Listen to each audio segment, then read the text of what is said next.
Olá pessoal, vamos aqui continuar com nossa aula sobre o reino plantae, o reino vegetal, o reino metáfita. Essa é a parte 2 da aula. Vamos reduzir aqui. E é isso aí, vamos lá. Deixa eu ver. Prontinho. Bem, na aula anterior a gente falou principalmente sobre a constituição, o que eram os organismos, a constituição desses organismos, falamos um pouquinho também sobre a história evolutiva das plantas, porque que é importante a gente entender essa história evolutiva, que a gente compreende de onde saiu até onde está, quais foram as estruturas criadas, e nessa aula de hoje a gente vai descobrir um pouquinho mais sobre isso, sobre esse processo evolutivo, conhecendo os principais grupos, ok? Vamos lá. Aqui mostra um esqueminha ao longo de milhões de anos, do surgimento de estruturas que deram origem aos principais grupos. O precursor das plantas, um organismo que não pertence mais ao reino plantae, são as algas verdes, surgiram em torno ali de quase 500 milhões de anos atrás, e elas são precursoras das plantas. As plantas surgiram algum tempo depois, ainda no Paleozoico, ali entre 400 e 500 milhões, e as primeiras plantas provavelmente foram as briófitas.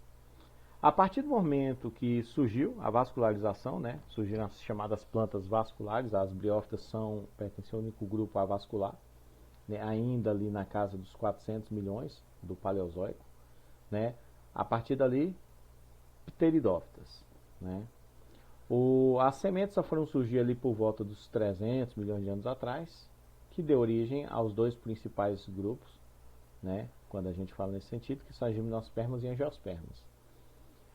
Gimnospermas surgiu ali ainda no Paleozoico, na casa dos 300 milhões de anos atrás, e as angiospermas só foram surgir no Mesozoico, entre 100 e 200 milhões de anos atrás.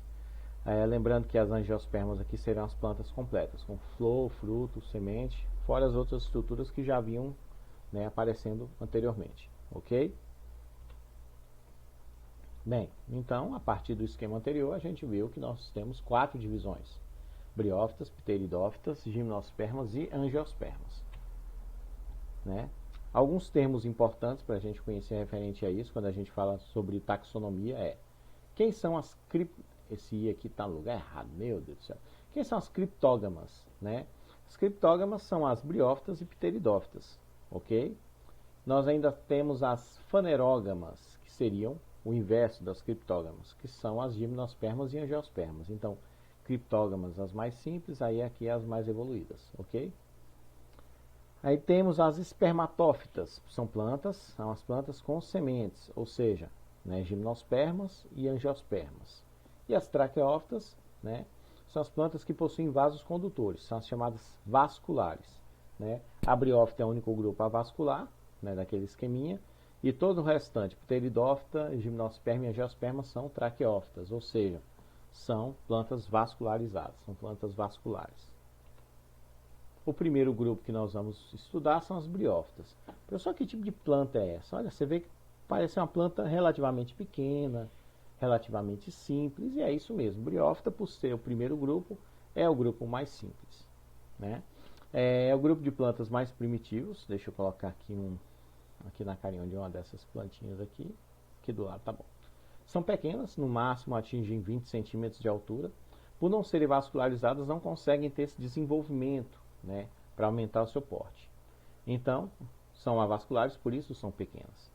Vivem em ambientes úmidos, são muito dependentes da umidade, inclusive para o processo de reprodução. Vive em ambiente úmido, pois o gameta masculino é flagelado, ele precisa de líquido para poder se locomover. Não apresenta raiz, caule ou folhas verdadeiras. É bem representado pelos musgos. Quando você escutar falar sobre musgo, só o que é musgo? Às vezes você está na beira do rio, olha ali na pedra e está um esverdeado, aí você fala, o que é isso? Isso é musgo, entendeu? Ou mesmo no meio de uma mata extremamente úmida, bem sombreada e tudo, às vezes em rochas, em pedras, você vê crescendo aquelas plantinhas pequenininhas verdinhas. Aquilo é musgo. Lembrando que no caso das briófitas, como não possuem nem raiz, nem folha, nem em caule são estruturas inferiores, com outros nomes, tá certo? Então a gente chama o que seria ali para a raiz de rizoide, ele que vai absorver os nutrientes no solo. A pequena parte de sustentação é o cauloide, e a parte já com as estruturas reprodutoras, o filoide, né? Muito pequenas as briófitas. Aqui nós temos musgos, e aqui do lado nós temos as hepáticas, que são outro exemplo, né? Afinal de contas, os principais exemplos que nós temos são as hepáticas, que são plantinhas que formam até essas folhinhas bonitinhas, já devem ter visto no jardim de alguém. Antoceratas, que não são, ou antóceras, não são tão comuns. E o musgo é relativamente comum, acho que é global, né? Nós encontramos em basicamente todas as regiões do planeta. Mais alguns exemplos aqui, né? Apesar de serem bem pequenas, são relativamente bonitinhas, né? E vamos falar um pouquinho sobre a questão, da reprodução, né? Como as plantas possuem alternância de gerações, nós temos sempre fase alternando entre fase sexuada e assexuada. Começando aqui na fase sexuada é quando, né, as plantas que possuem as estruturas que diferem, né, quanto ao sexo, né, a estrutura masculina, a estrutura feminina, né, na estrutura masculina será produzido o anterozoide, que é o gameta masculino, né, na feminina a oosfera, né, e a partir de vento, chuva, etc., às vezes pela proximidade, o gameta masculino chega até o gameta feminino, provendo a fecundação. Essa fase é a fase sexuada. Forma-se um embrião. O embrião, a partir dali, ele vai se desenvolver formando um esporófito, né? O esporófito. No esporófito, na ponta dele, possui uma cápsula, onde estão os esporos. Esses esporos aqui vão dispersar, né, e formar novas plantas. Eles vão encontrar um lugar que seja favorável para o desenvolvimento, né, e a partir dali eles formam novas plantas. Essa fase é a fase assexuada. Aí as plantas diferentes crescem de forma diferente, formando, né, formando os gametófitos diferentes, né, no caso formando masculino e feminino, e o ciclo dá início novamente, ok? Pteridófitas. Pela imagem vocês já mataram. Ah, samambaia, né, professor? Isso mesmo. As samambaias são os melhores exemplos de pteridófitas que nós temos, né? São as primeiras plantas vasculares, apresentam tecido de sustentação lignina, apesar de não formar lenho como as outras, que daqui, a partir dessa, formam árvores, né? Tem porte de árvore. Essas aqui não, são muito mais simples. Possuem raiz, caule e folha, né? O cormo, que é essa estrutura foliar, né, diferenciada. Também dependem de água para a reprodução, né? São encontrados em regiões árticas, tropicais e áridas, né? Bem variada, contanto que tenham uma certa umidade, né? E quem são os representantes? São as samambaias, principalmente avencas e cavalinhas. Aqui nós temos alguns exemplos, né? Samambaia, aqui a samambaia-açu, que também é uma pteridófita, e aqui a gente tem o famoso xaxim, que nada mais é do que a parte da estrutura de uma pteridófita que é removido e utilizado como vaso. Lembrando que isso é proibido, né? Durante a década de 80 foi muito comercializado, né? Se não me engano é encontrado na região sul, no estado do Paraná, e também norte de São Paulo, e a fiscalização proibiu, né? Começou a impedir as vendas e tal, e assim, acredito que ainda seja possível encontrar, né, em algumas casas, mas é proibido a comercialização deles. Uma coisa interessante que a gente vai observar nas pteridófitas é a presença dos soros ou soros, que são essas manchinhas escuras que ficam nas folhas, né? Tanto na avenca quanto na samambaia é muito visível, é fácil observar, né? Às vezes a gente achava até que era titica de inseto. Eu, quando era pequeno, ficava imaginando o que é isso, e ficava limpando as folhas, achando que as folhas estavam sujas. Minha mãe: não tira isso da planta não, menino, isso aí é a sementinha dela. Ela está errada, mas tem uma certa razão. Ali é onde estão os esporos, que a partir daquela parte poderão ser dispersados e poderão resultar na reprodução e formação de novos indivíduos. A reprodução das pteridófitas é relativamente parecida, né, com a das briófitas, né? Tem a região do como é que fala? Espermatófito, né? Deixa eu ver, acho que a outra imagem está um pouco melhor. Não, essa aqui mesmo. Então, vamos lá, vamos pegar um início aqui. Primeiro, nós temos um protalo, né? Que é um gametófito, né? Hermafrodita. O gametófito é onde serão formados os gametas. Por que ele é hermafrodita? Porque ele tem uma estrutura, né? Que é o arquegônio, onde está a osfera, que é a estrutura feminina. E nós temos o anterídeo, onde estão os anterozoides, que é a estrutura masculina, né? O líquido é fundamental para o processo, pois os anterozoides são flagelados, vão nadar até a osfera, promovendo a fecundação. A partir dali é formado um esporófito, né? Um esporófito jovem. Essa fase aqui é a fase sexuada. O esporófito jovem vai se desenvolver, né? Formando, né, a planta, como a gente vai observar. Nas folhas, né, formam-se os soros, né, ali o folíolo com soros, né, e os soros nada mais são do que aglomerados de esporângios, que são essas cápsulazinhas que vão dispersar o esporo. E o esporo vai germinar e formar novamente um protalo, que é a estrutura de reprodução sexuada. Aqui é mais ou menos a mesma coisa, né? Aqui a gente mostra a planta aqui, os soros aqui, né? Onde estão os esporângios, né? Que são cápsulazinhas de esporos, vão germinar, formar o protalo, né? O protalo é sempre hermafrodita porque possui as duas estruturas, né? Os anterídeos e o arquegônio, ok? E ali, a partir dali vai se desenvolver e formar novamente, né, o esporófito aqui, beleza? Também com alternância de gerações. As pteridófitas também se reproduzem por alternância de gerações. Os esporófitos são a fase duradoura, né? É a fase da planta que nós vemos, né? E é nessas folhas dessas plantas que vão se agrupar os esporângios, formando os soros, né?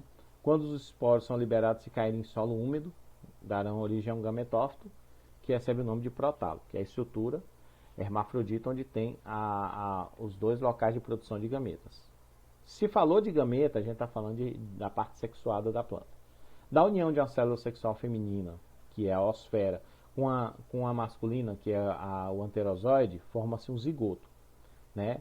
E a partir desse zigoto que forma-se o esporófito, que é a parte da planta que a gente conhece, com aquelas folhas e tal, no caso da samambaia. Algumas diferenças muito importantes entre os dois grupos, fora a questão visual. Briófitas são avasculares, não têm vasos condutores. Pteridófitas, desculpe, já são vasculares. Briófitas, pequeno porte. Samambaias, no caso das pteridófitas, já assumem grande porte. Ah, professor, aquilo ali fica grande. Fica, gente. Apesar de não formar lenho, não crescer como árvore, tem samambaias que tem vários metros de comprimento, né? Um exemplo. Possuem rizóide, cauloide e filóide, ou seja, uma raiz falsa, um caule falso, uma estrutura reprodutiva aqui que é bem diminuta, enquanto as pteridófitas têm raiz, caule e folhas. Lembrando que as duas não possuem nem sementes nem flores, isso é importante, e as duas têm que viver em ambiente úmido, pois são muito dependentes da questão da água para a reprodução. Chegaram nelas as gimnospermas, né?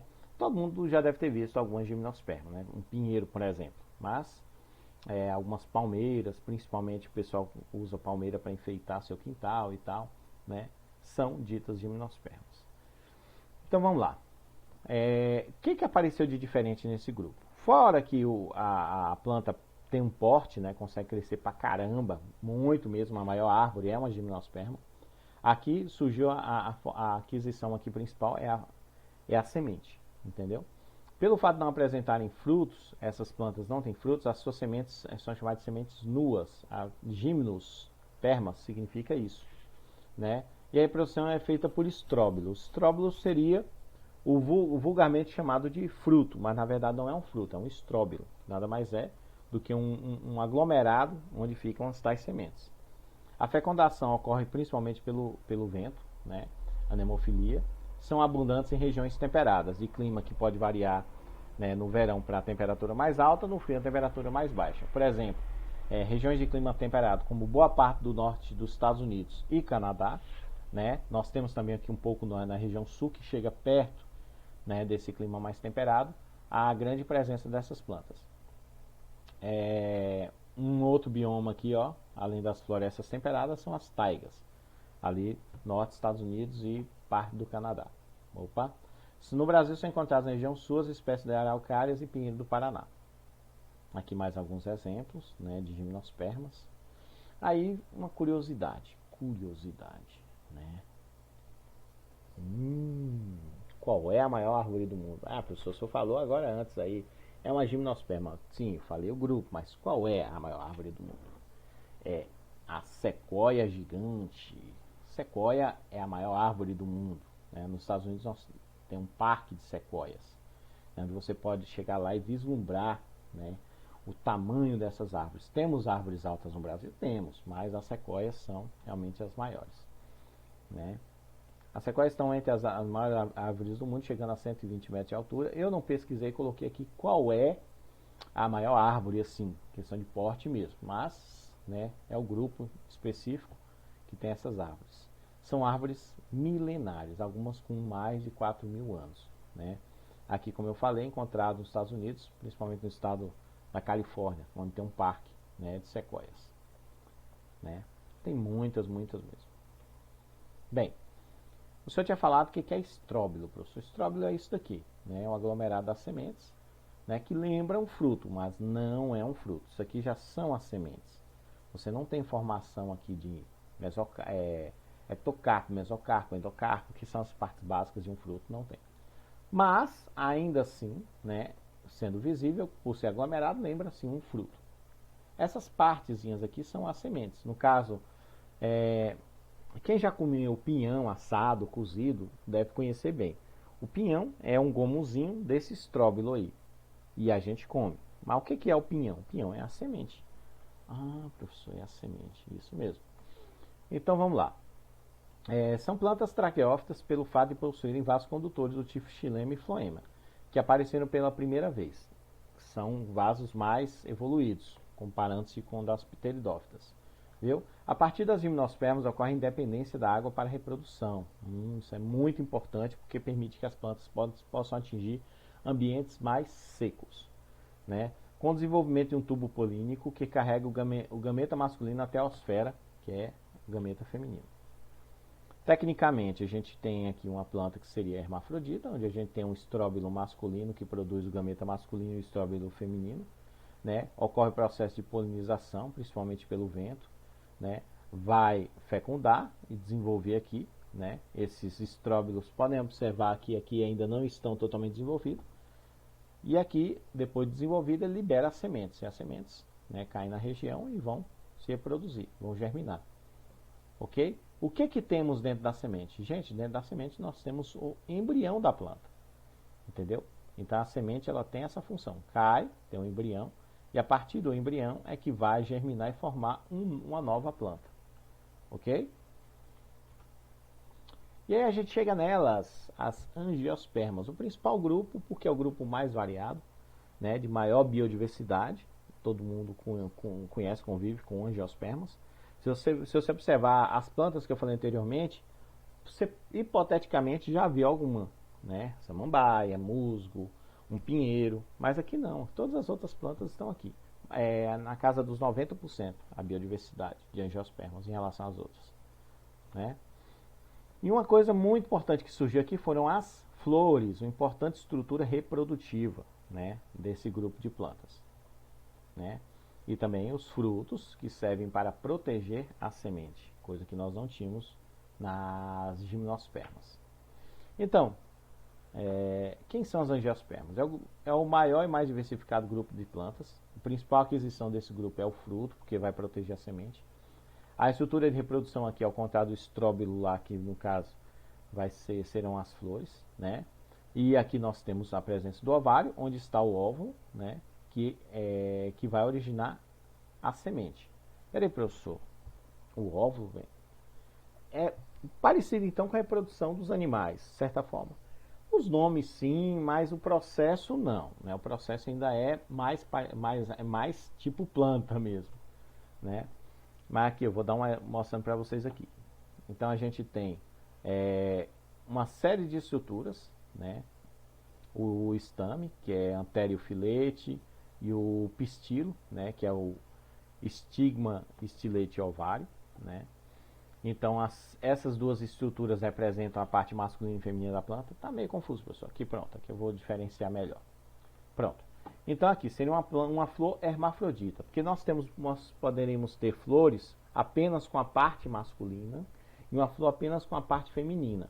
A parte masculina é onde estarão as anteras, onde tem o pólen, onde os insetos, os animais polinizadores, os agentes de polinização terão contato. A partir daí, do contato com o pólen, esses animais vão até a parte feminina, que pode estar na mesma flor ou em uma outra flor. É importante lembrar que nós temos árvores que só têm flores masculinas. Essas que têm apenas flores masculinas, elas não dão frutos. Por isso que fala, esse pé aí não dá fruto porque ele é macho. Não deixa de ser mentira. Nós temos plantas que só têm flores femininas, essas dão fruto, porque o fruto é formado a partir do desenvolvimento do ovário, onde o óvulo foi fecundado. E temos árvores que possuem flores separadas mais dos dois tipos, e tem árvores que as flores são juntas. Então vamos lá. Então o antera é a parte masculina, né? É chamado de androceu. Ok? E aí aqui, né, tem o estigma, que tem o tubo polínico, né, que é onde será feita a fecundação, e os gametas masculinos vão descer aqui pelo estilete até chegar aqui no ovário, onde fecundarão o óvulo, ok? Então, a gente costuma de maneira para separar, é claro, a gente diz que o gineceu é a estrutura ou órgão feminino, que é formado pelo estigma, aqui a entrada, o estilete, que é o tubo, e o ovário, onde estão o óvulo. E o androceu, que é principalmente formado, né, pelos estames, né, onde estão o filete e a antera, né, que são as duas estruturas aqui que faz parte do androceu. Então, gineceu, ginos é feminino, andros masculino, viu? Por isso que o médico feminino é o ginecologista, o masculino é o andrologista.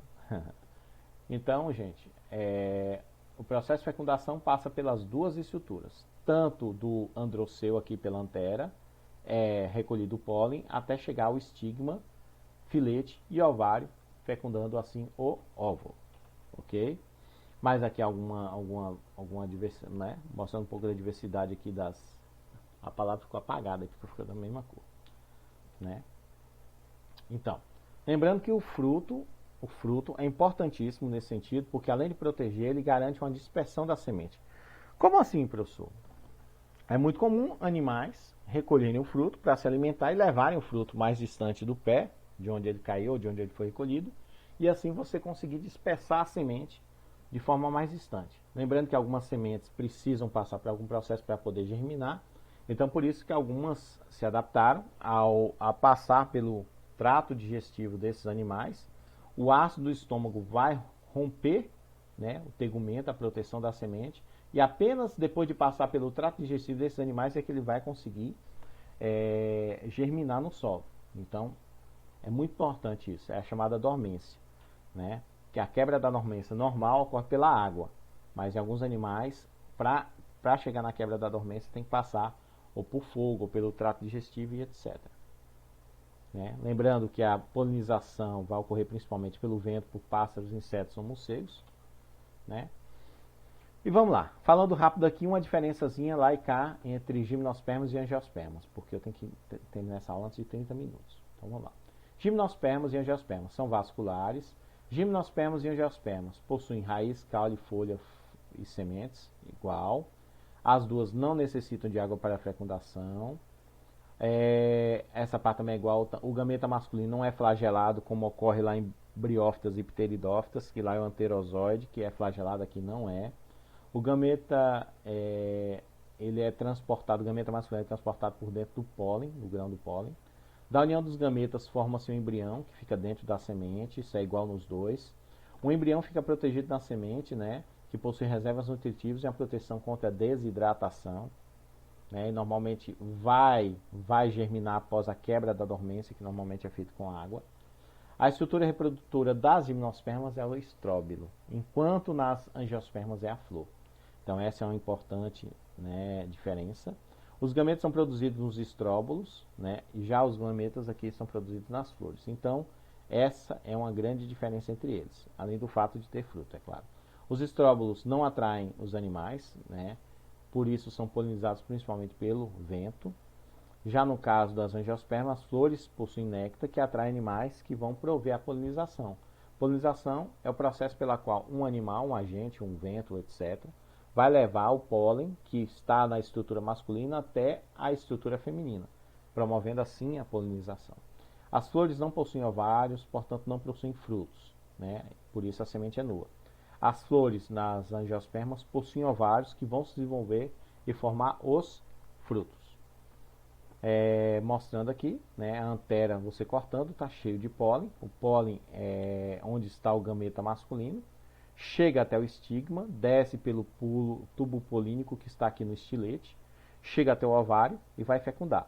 No ovário, né, ele vai chegar até a oosfera, que é o gameta feminino, promovendo assim a fecundação. Ali dentro do ovário ainda vai ser formado então o embrião, né, que fica dentro da semente, e em volta dele vai ser formado o que? O fruto, que vai ajudar na dispersão dessa semente. A semente chegando até um local nutritivo, isso aqui, assim como os outros, né, vai brotar a partir da quebra da dormência e formar uma nova planta. Relativamente simples. Aqui alguns dos agentes polinizadores, no caso animais, né, podem ser insetos, né, aves ou até alguns mamíferos, como é o caso de morcegos. Né. As plantas, elas coevoluíram com parte desses animais, né, facilitando tanto o desenvolvimento e propiciando alimento para esses animais, né, no processo evolutivo, como também elas evoluíram juntos. Então a gente chama de coevolução. Lembrando que nós temos diversos usos para plantas, né? Elas são utilizadas de diversas formas. Você pode aproveitar a madeira, você pode aproveitar as raízes para alimentação, como é o caso de, por exemplo, da mandioca, os frutos, as folhas, né? As fibras que você retira. Tem diversos usos. Entretanto, é bom tomar cuidado porque algumas plantas são tóxicas, entendeu? Toda planta produz substâncias tóxicas. Deixa eu lembrar o nome da substância comum, não me vem na cabeça agora. Depois eu falo para vocês durante a aula. Mas para ser considerado tóxico, deve gerar alguma reação alérgica quando ingerida ou tocada. Então, essas substâncias são substâncias naturais das plantas que elas usam para se proteger, principalmente contra o herbivorismo, que é o fato de alguns animais se alimentarem dessas plantas. Então, para evitar que ela tenha o seu corpo destruído, elas produzem essas plantas, como por exemplo alcaloides, lembrei do nome da substância. Então, algumas dessas substâncias podem não fazer tão mal para alguns animais, então eles consomem da mesma forma. Já para alguns pode ser letal, né? Mas para nós seres humanos tem uma série de plantas que a gente pode observar como chamado tóxicas, como é o caso aqui da espirradeira, aveloz, bico de papagaio, essa é muito tóxica. Taioba brava, pinhão roxo, saia branca, coroa de Cristo, comigo ninguém pode, também muito conhecido, na casa de muitos de vocês devem ter. A mandioca brava, que para ser consumida tem que passar por uma série de processos para eliminar a toxicidade. E urtiga. Urtiga, só o fato de você tocar nela, você, né, já pode sofrer com as consequências. Beleza? Alguns exemplos aqui, vocês podem conhecer mais, alguns desses nomes vocês podem conhecer por outros nomes. E vamos lá. Então, gente, não tem musiquinha, porque da outra vez o YouTube me chamou a atenção por estar utilizando a música do Jackson 5. Infelizmente, acabou. Valeu, gente. Obrigado pela atenção de vocês.